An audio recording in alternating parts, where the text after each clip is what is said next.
Maayong hapon sa imo Kuya Bibo kag sa imo tagpalamati sa Heart Stories. Tawga ako kay Rochelle Kuya Bibo sa isa ka banwa sa Norte. Nagsulat ako kay luyag kuman nga may mapautwasan sang akon nga nabatyagan. Kag napili ko ang imo nga programa bangod idol taka kuya halin pa sang una. Ako man may mga masakit nga inagiyan sa kabuhi. Kalain sang buot sa akon mga ginikanan.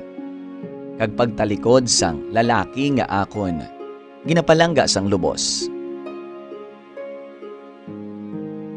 Kabuhi nga daw pamatsyag ko, wala sang pulos. Kag nakahambal na lang ako nga kuntani. Wala na lang ako ginbunag pa sang akon iloy. Kung pasakit man lang gali ang akon nga ginaagom sa subong. Kuya Bibo, bago pa lang ako nga nag-20 anyos. High school lang ang natapusan ko pero nagatrabaho ako subong sa isa ka balay sa banwa namon. Kung sa diin may gamay nga store ang akon nga mga amo.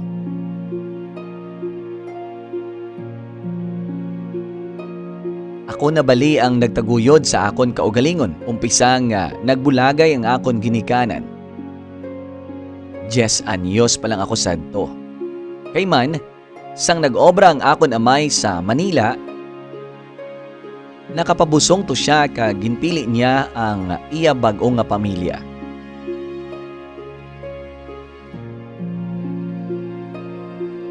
Ang akon iloy naman diri nga nabilin sa Iloilo, Kuya Bibo. Una, na-depress. Pero sang ulihin na nakakita sang bag-o nga karelasyon.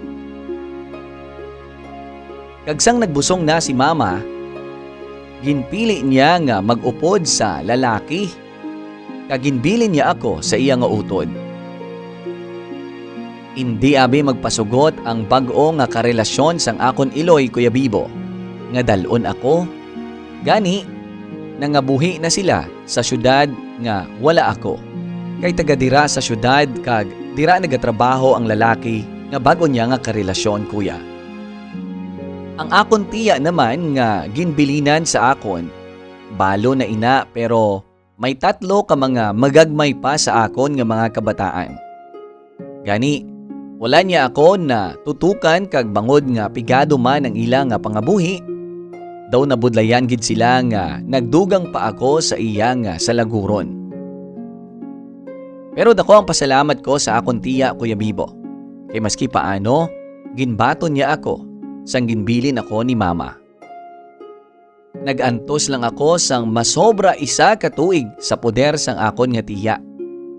Kagsang may nagpatigayon sa akon nga magbulig-bulig sa ila balay. Kag stay in ang obra didto. Ginbaton ko, Kuya Bibo, sa lamharon ko nga edad.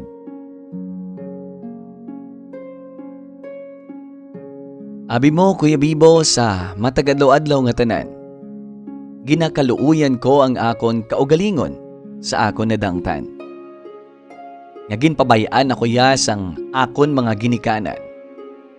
Nga nasarangan nila nga abandonahon ako para mga buhi sang akon lang. Sa tama ka bata nga edad. Nakapila naman ako ka saylo-saylo sang ulubrahan bago ako nakasettle diri sa akon kag 4 na ako diri katuig sa ila. Sa mga amo ko, Kuya Bibo. Sa akon subong bago nga ginaobrahan, diri ko nakit-an ang tawo nga una naghatag sa akon sang bili. Kag nag-consider sa akon nga iya pamilya.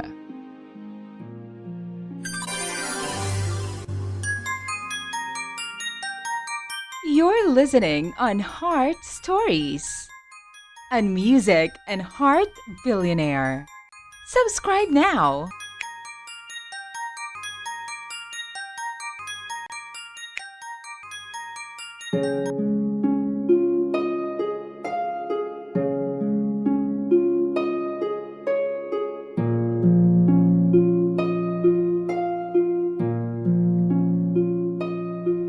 Ka-winner sa pagpadayon ta sang Heart Story ni Rochelle.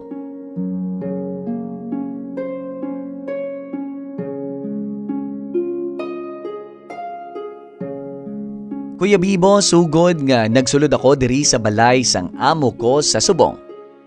Masadya ako bangod inabala nga nakakita ako sang bag-o nga pamilya.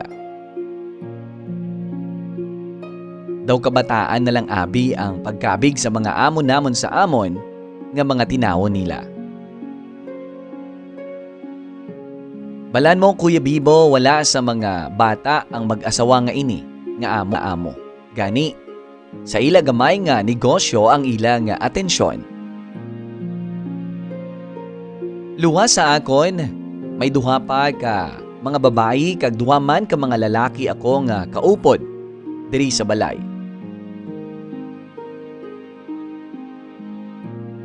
Hindi man ako permanente gid nga nagakadto sa store kay man nagaobra pa ako ya sa sulod balay kanday ma'am. Kag si ma'am man ang nagakapot sang kaha.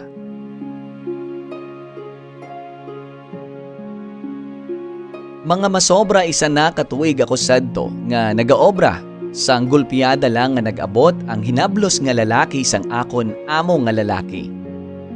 Tawgon ta lang ini kay Mark, Kuya Bibo. Halin sa Negro si Mark kay taga didto si Sir. Kagluyag niya nga magbakasyon diri sa iya tiyo.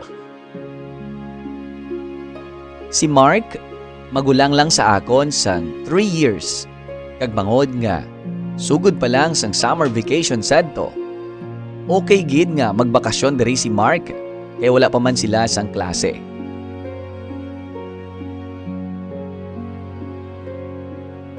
Samtang ari di siya, ginsaligan siya ni ma'am nga magpungko sa kaha. Kay para kuno nga makapahuway-huway man sa balay ang mag-asawa. Kag mas gintugyan nila sa amo ng store para magbantay. Gani halos adlaw-adlaw gid kami nga nagaupdanay ni Mark. Sa balay naman, more on labada na lang ang akon tuka.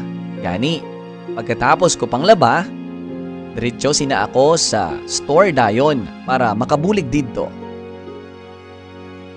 Tungod sa adlaw-adlaw nga pag-updanay namon, naging close kami ni Mark kag nag-angkon kami dayon sang intindihanay nga duha. Wala man kami yang malisya sang duha ko ka mga kaupdanan. Kay sinong Arnold may asawa na kag si June naman may ka-live-in man. Siguro kuya, bangod nakita ko nga very caring gid kag daw ka possessive si Mark sa akon.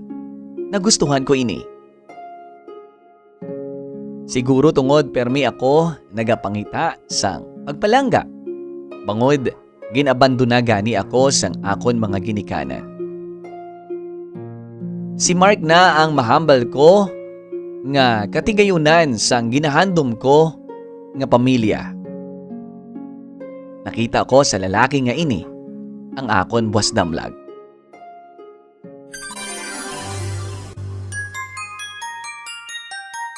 You're listening on Heart Stories, a music and heart billionaire. Subscribe now.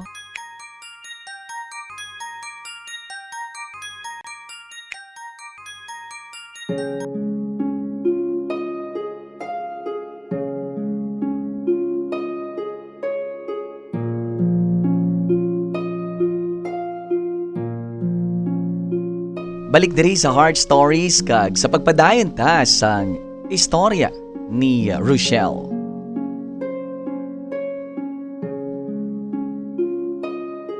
Kuya Bibo, hindi naman likom ang amon nga pagintindihanay ni Mark sa amon mga kaupod. Kag maski sa iya tiya kag tiyo nga mga amo ko. Pero wala man naghatag gid sang big deal diri ang akon mga amo. Bangod Balaan Manila nga mabalik man dayon si Mark sa Negros. Pero kuya, nalingaw diri sa Iloilo si Mark. Suno sa iya, hindi siya anay magpadayon sa pag-eskwela. Kay happy man siya sa gamay nga sweldo sang iyang mga tiyo kag tiya. wala na sa may nahimo ang pamilya sini, kagang akon mga amo, sang nagdesisyon si Mark nga diri lang siya gihapon sa Iloilo.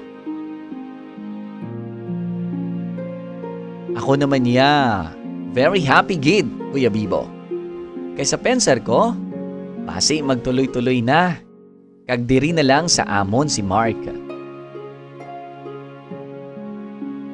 Nagligad pa gid ang isa ka tuig, Kuya Bibo, kag happy gid kami ni Mark sa amon relasyon.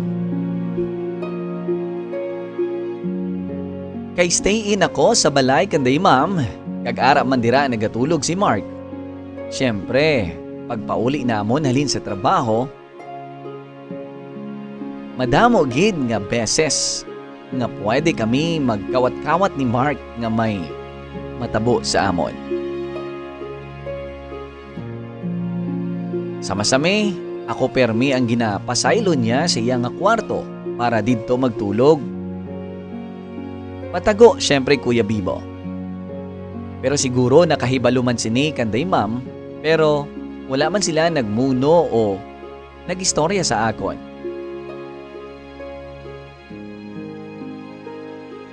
Kung may time man lang nga, nagagwa man kami kag nagadulo date man nga duha. Daw kadasig lang sang panahon.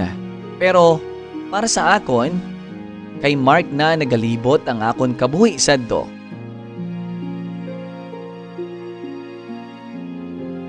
Nahambal man ni Mark ang iya plano nga sa abre klase, istoryahon niya kuno si ma'am nga diri lang niya padayunon ang iyang pagtuon. Kag kung pwede, diri lang siya gihapon magatinir sa ila. Nagpasugot matuod sila ni ma'am. After nga nakaistorya man ang parents dito ni Mark, nga diri siya may eskwela. Grabe gid ang akon kalipay kay feeling ko, may forever na gid kami ni Mark, Kuya Bibo. Plano pa niya nga kung makatapos siya kuno sa pag-eskwela, makapangita siya dayon sa trabaho, mapakasal na kuno kami, kag diri man siya mapatindog sang amon balay. Basta kadamo sang amon plano, kag masadya gid ako para sa amon nga buwas damlag nga magkaupod kuya. Sang gina, ulo pa menser ko ang amon pala abuton. Pero kuya, bag-o mag-abot ang enrollment ni Mark, gulpi lang nga may malain nga balita nga napalabot sa amon mga amo, pati kay Mark. Tungod na patay ang iya nga amay, kag napilitan gid siya nga magpauli na sa Negros. Kag sa iya pagpauli didto, Kuya Bibo, isa ka hitabo ang wala ko gid ginalauman.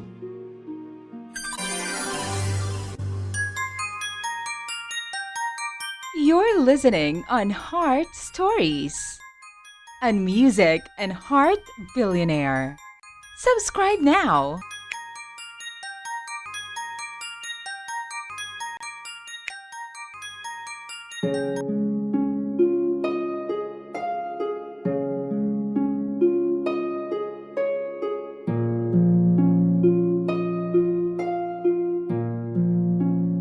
Ka-winner, pabalik diri sa atong programa kag sa kasugpon sang Heart Story ni Rochelle.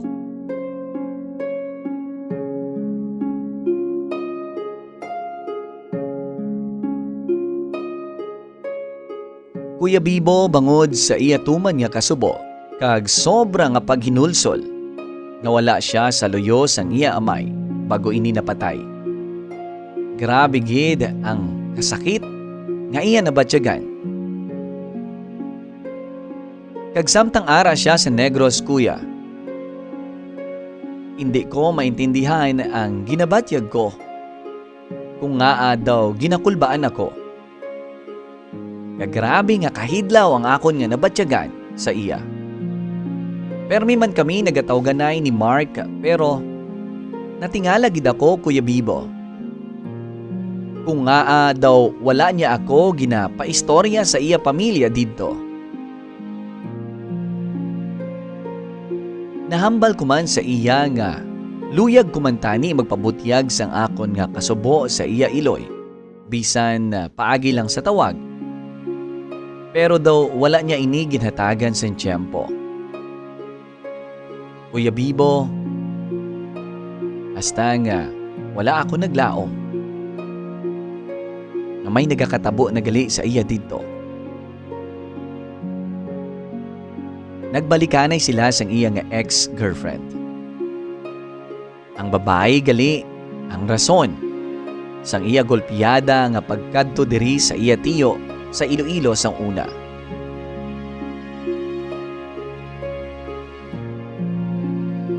Nadiskubre ko na lang ang pagluib sa ako ni Mark sang ang babae ang nagsabat sa iya nga cellphone. Nga kuno, boyfriend niya si Mark. Kag kung palihog lang kuno, hindi ko na sila pagtublagon pa. Do hindi ako kahibalo sang mangin reaksyon ko sang pagkabati ko sa Kuya Bibo. Do kaangay nga gintraidor na naman ako. Kag nagpanumbalik ang adlaw nga ginsikway ako sang akon mga ginikanan. Inang feeling nga anong sala mo sa kalibutan nga ini? Nga ang tanan ng mga tao ang ginapalangga mo, ginatraiduran ka. Nga kinahanglan nila ako bayaan. Anong sala ako sa ila?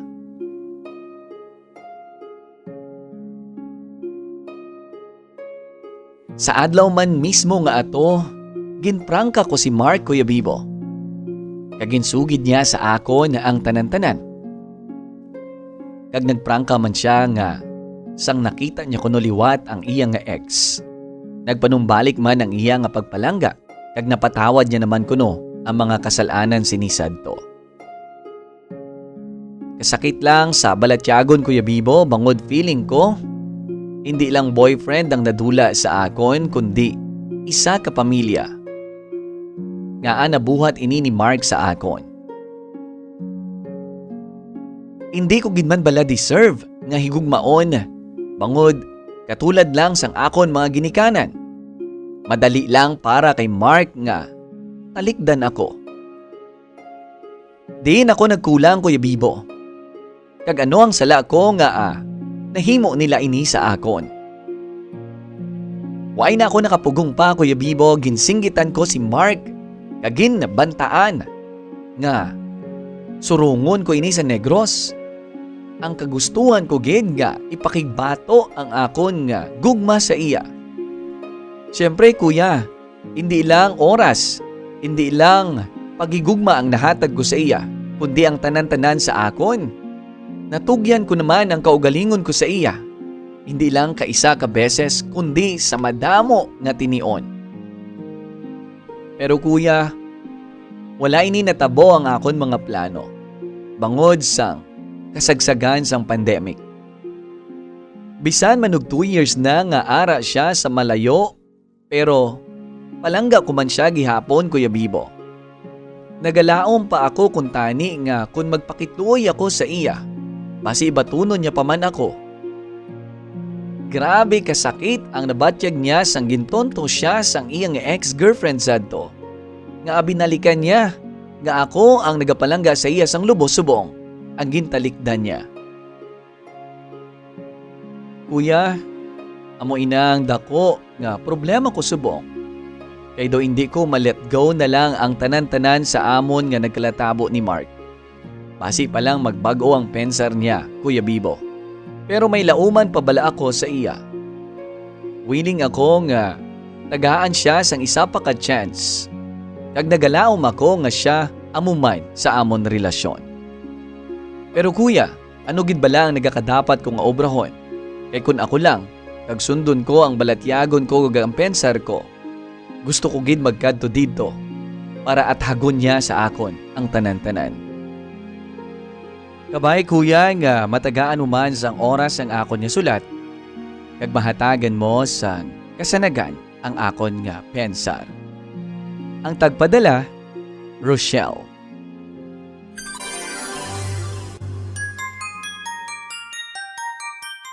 listening on Heart Stories, and Music and Heart Billionaire. Subscribe now.